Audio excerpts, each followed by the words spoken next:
जब हम पतिव्रता पद पर पहुंच जाएंगे, जिस पति को अपनी पत्नी पर शंका हो जाती है तो वो उनमें फिर प्रेम नहीं रहता, और जो पतिव्रता स्त्री है उसका पति अपने सामर्थ्य के अनुसार उसकी पूरी सुरक्षा करता है, पूरी सुविधाएं देने की चेष्टा करता है। ठीक इसी प्रकार हम आत्माएं, ठीक इसी प्रकार हम सभी आत्माएं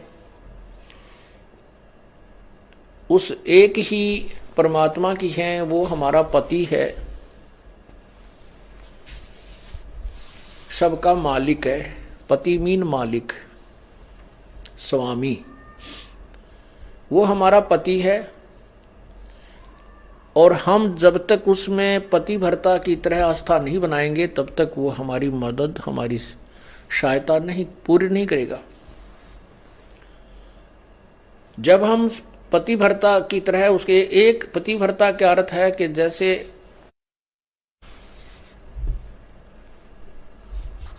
अपने पति के अतिरिक्त किसी भी परपुरुष में आस्था ना हो, चाहे कोई कितना ही खूबसूरत हो, कितना ही धनी हो,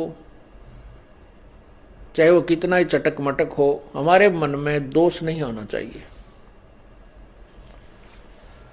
और एक अपने पति पर हमने श्रद्धा रखनी चाहिए, उसमें आस्था रखनी चाहिए, तो हम पतिव्रता। पतिव्रता का अर्थ ये भी नहीं होता कि पति के अतिरिक्त सबका अनादर करे, किसी का अनादर नहीं करना। जैसे जेठ जेठानी घर में होते हैं, जेठ है, जेठानी है, देवर देवरानी है, ननंद है छोटी बड़ी,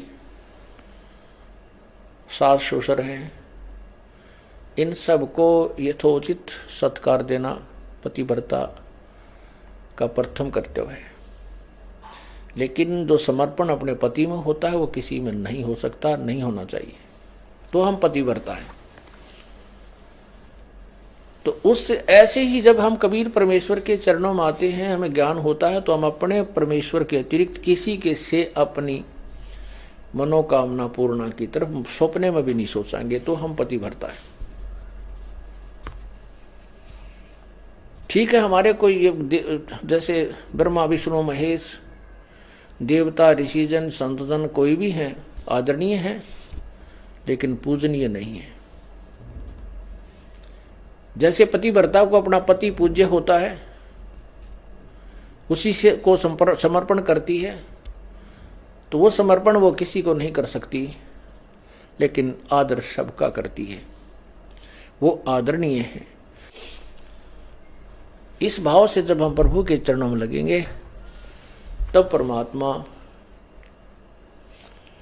हमारी सभी मनोकामनाएं पूर्ण करेगा, अन्यथा नहीं करेगा। जैसे परमात्मा क्या बताते हैं, ज्यों पतिव्रता पति से राती, आन पुरुष नहीं भावे, बसे पीहर में सुरत प्रीतम में, ऐसे ध्यान लगावे। उसके विषय में क्या बताते हैं कि जो जैसे जब पतिव्रता जमी पर और जो जो रख है धर है पाओ, और समर्थ झाड़ू देत है कदे ना काटा लग जावे। परमात्मा आपकी कैसे मदद करेगा कबीर भगवान? जब हम पतिव्रता हो जाएंगे इसके प्रति, किसी भी देवता से, किसी इष्ट से, किसी भी भूत प्रेत से या कोई झाड़े लानियों से हमारी कोई लिंक नहीं रहेगा, बिल्कुल सोचा नहीं सपने में। और फिर इस समर्थ के सहारे हम लगेंगे तब ये हमें कितने सुख देगा।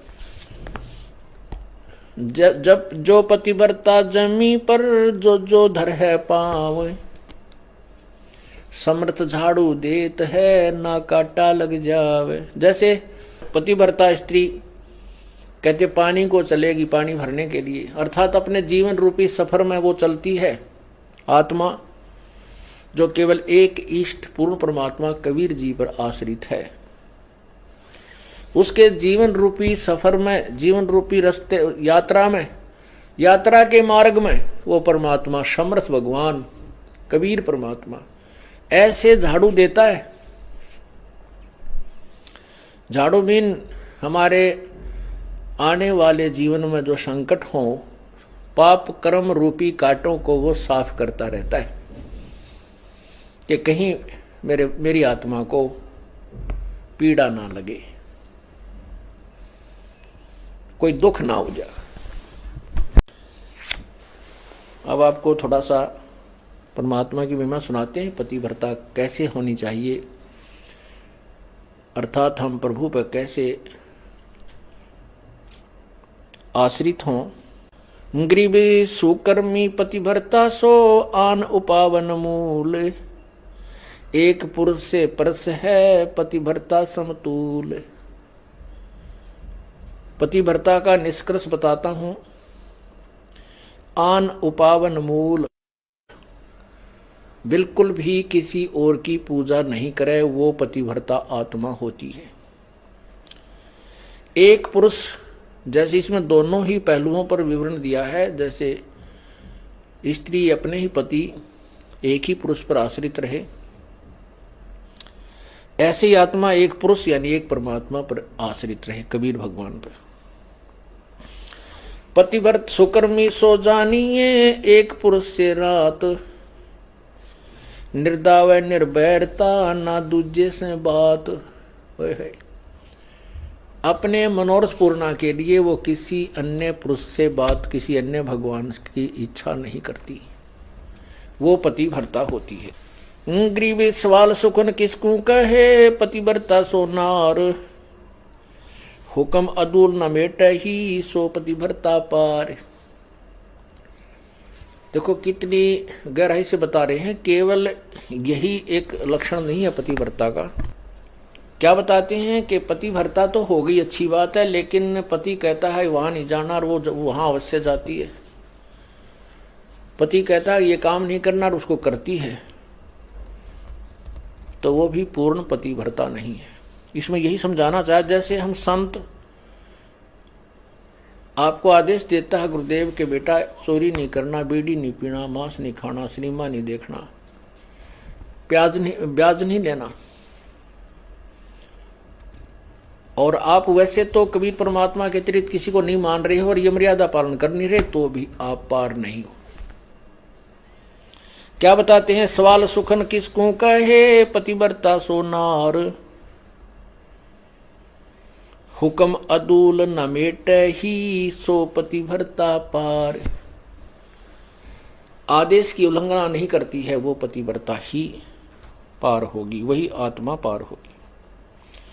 गुरु वचन निश्चय कर मन, पूरे गुरु की सेवा ठान।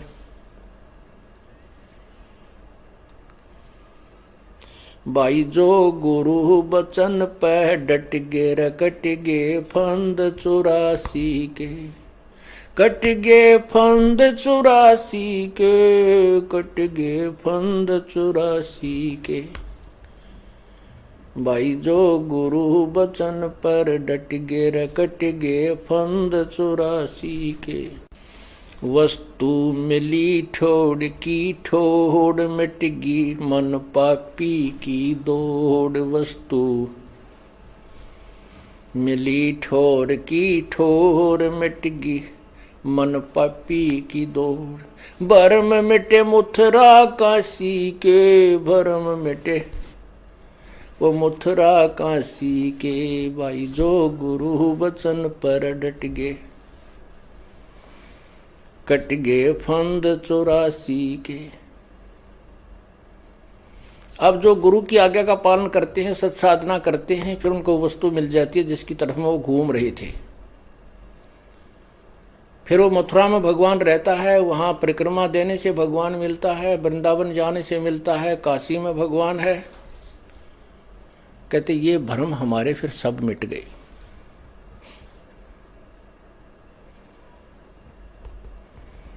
उसी के ऊपर यहां कहा है, घर आंगन एक सारे है, वचन उल्लंघना होई। घर आंगन एक सार समझे। पति भरता अपने घर में रहे चाहे बाहर रहे, उसके आव भाव, उसका चलना बैठना, उठना बोलना, ऐसा ही रहे जैसे वो घर में रहती है, बाहर भी एक जैसा ही व्यवहार करे और वचन उल्लंघन ना करे। घर आंगन एक सारे है, वचन उल्लंघन ना होई, आन खसम से ओ लेने पतिव्रता है सोई। आन खसम यानी और अन्य पति नहीं बनावे, उससे ओलना माने आड रखे, पतिव्रता है सोई। आन खसम से हंसत है वो चंडी चोर चुड़ैल, जिनसे क्या घर बासे है, घर में बसे घुड़ैल। अब क्या बताते हैं परमात्मा के, जैसे कोई पतिव्रता स्त्री दूसरे पुरुष के साथ मजाक करती रहती है,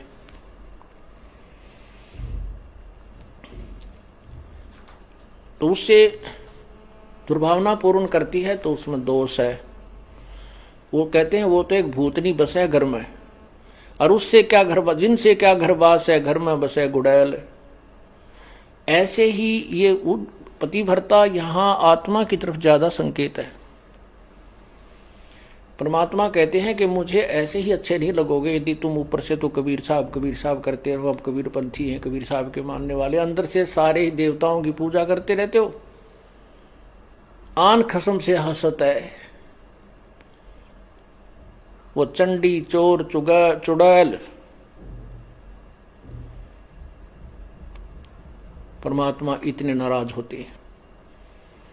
कहते हैं परमात्मा 100 वर्ष सतगुरु की पूजा, एक दिन आन उपासी, वो अपराधी आत्मा फिर पड़े काल की फांसी। 100 वर्ष तो ये साधना करते रहना जो हम आपको बता रहे हैं, और एक दिन अन्य पूजा कर लेना, परमात्मा कहते हैं वो अपराधी आत्मा पड़े काल की फांसी।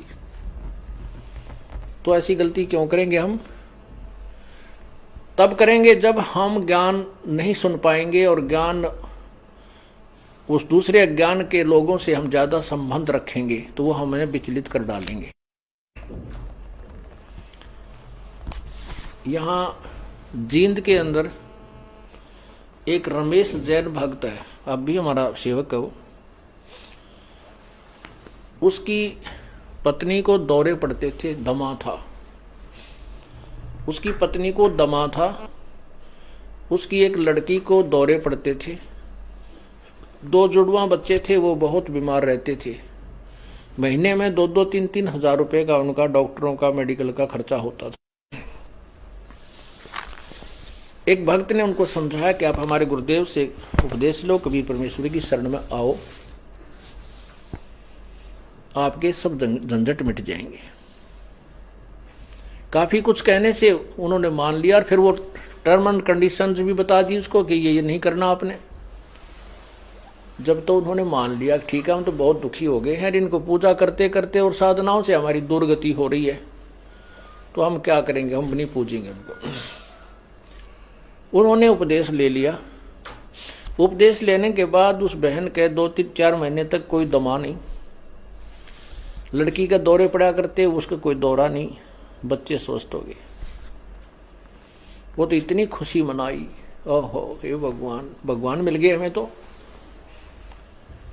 परमात्मा कहते हैं पर्वत पर्वत में फिरा, कारण अपने राम, राम जैसे संत मिले जिन सारे सब काम। अब क्या हुआ कि उसने वो 3-4-5 महीने के बाद ये गुग्गा पीर का दिन आ गया, गुग्गा नौमी आ गई। उसकी पड़ोसन आई, कहने लगी है कमलेश,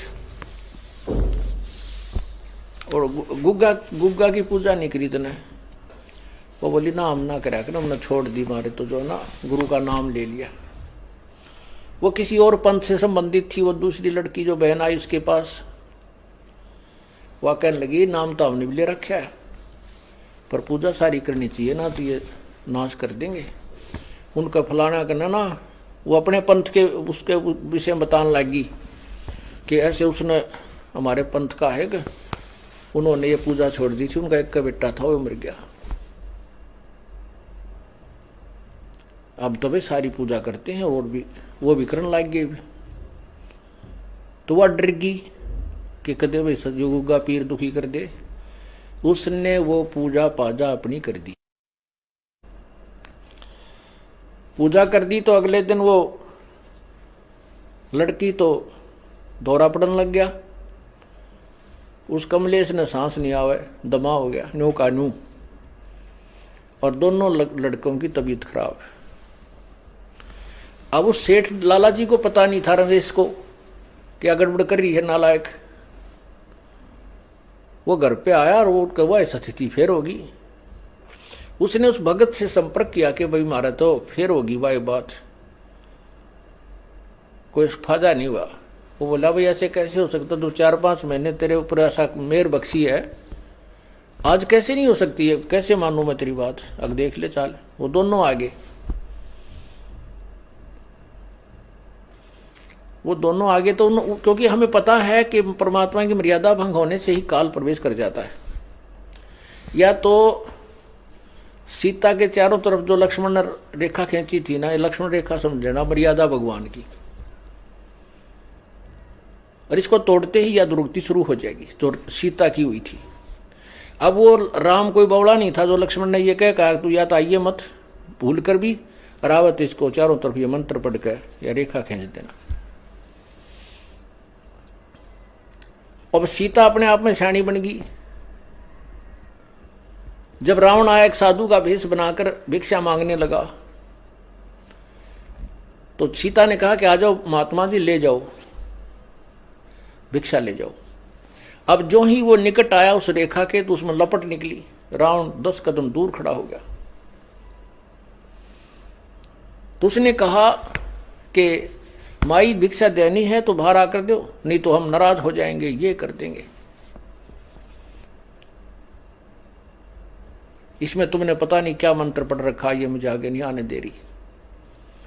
अब सीता जी ने सोची कि बिजली पड़े साधु तो है, 1 मिनट में देकर आटा डालकर वापस आ जाऊंगी। तो या तो उसकी नालायक सोच थी अपनी, जबकि वो महापुरुष कह के गए थे इसे बाहर मत निकलना, रही साधु है तो अपन आ जाएगा अंदर। यदि ये साधु है तो इस लक्ष्मण रेखा को पारे करके आ जाता, तो साधु भी कहाँ है वो, इस रेखा से डर गया। तो उसने ऐसा ही किया, मर्यादा भंग कर दिया, लक्ष्मण रेखा उल्लंघ गई। फिर देखो क्या दुर्गति हुई, रावण उठा ले गया। 12 वर्ष तक उस रावण के बाग में बिरान मट्टी हुई।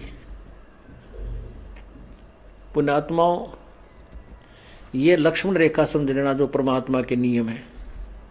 यदि तुमने अपनी सुरक्षा चाहिए तो लक्ष्मण रेखा से बाहर मत जाना, फिर देखना खेल मालिक का। तो उसने क्या हुआ कि वो कहने लगा भाई तुमने कोई और पूजा की है। रमेश बोला ना बिल्कुल नहीं, कति नहीं कर दिया, हम तो छोड़ दी सारी उस दिन। अब उसके गले उतरा नहीं उस भगत के कि तो हो ही नहीं सकता, जब तक हम मर्यादा नहीं तोड़ेंगे तो यह हानि नहीं हो सकती, यह हमारे भगवान का नियम है। तो वह लड़की उस रमेश ने पूछा उस कमलेश से क्यों वो घर में रहती है, कि तूने कोई और पूजा की? वो बोली ना, मैं क्यों करूं थी। वह नो डरती ना बतावा कर तरही थी कि भी गड़ेगा, सोमा होगा, गुस्सा होगा। तो भक्त यूं कह रहा था जी मैं वैसे ही घूमतू ऐसे ऐसे बाहर न निकल गया, परमात्मा ने भेज दिया। तीसरा दिन था वो, जैसे आज गुग्गा नवमी थी, 10वीं न उनकी ब्रह्मटी होगी, एकादशी को वो वहां गया। तो घूमता घूमता पीछे को चला गया। बरंडे के साइड में एक पिछली साइड में बरंडा था, बरंडे से रसोई के पीछे, रसोई बरंडे के अंदर खुला थी, पीछे उसके खाली स्थान था वैसे नीचे कच्चा। वहां क्या देखा कि एक थाली रखी पुरानी सी, और उसमें 2-4 जोत सी लगा रखी है आटा बना के। तो उसने कहा कि आ भाई रमेश आजा दिखाऊं तेरे को, ये क्या है। कमलेश से पूछा कि वो क्या किया तने, वो क्या पूजा कर रखी है। फिर बताई उसने, आने वाली मैंने गुग्गा पीर की पूजा कर दी। वो भगत बोला वो गुग्गा फिर आ गया, थारा मुश्किल तक काटा था। यो गुग्गा फिर बुला लिया तने, मुश्किल से निकाला था गुरुदेव ने, परमात्मा कबीर जी ने। अब चाट ले गुग्गा ने, पूज ले। तो वो फिर लग गया वह पैर पकड़ने, वह कहने लगी भाई मैं तो माफी मांगूंगी गुरु जी तय। तो उन्हें कहा भाई माफी मांग परमात्मा से जाकर पूर्ण उपदेश लो, तुम तो काम कति बिगाड़ दिया, थारी सुना तो सुना ना भी सुना। तो रमेश ने भी बहुत धमकाई हुआ बेबे, उसने सारी बताई जी मैं डरागनी थी और कोई आसपास यहाँ मेरे दूसरा सहयोग था नहीं जिसे मैं पूछूं अपने भगत था, वहां कोई भगत नहीं था। और मैंने सोची के बिजली पड़ा है, एक दो बत्ती ला दूंगी, गुग्गा भी राजी हो जाएगा। इन गुग्गा राजी करता हम ब्राह्मण माटी करवा रहे हैं। हमने एक ही प्रभु को प्रसन्न करना है। एक साधे सब सदे, सब साधे सब जावे, माली सींचे मूल को वो फले फूले अगावे। एक ही साधने से, एक ही पूजा करने से जड़ की तो पौधा परिपक्व बड़ा हो जाता है, वृक्ष बन जाता है, फिर आम के फल लगते हैं। यदि हम टहनियों की तरफ से उसको गाड़ कर जमीन में लाकर बैठ जाएं उगाकर,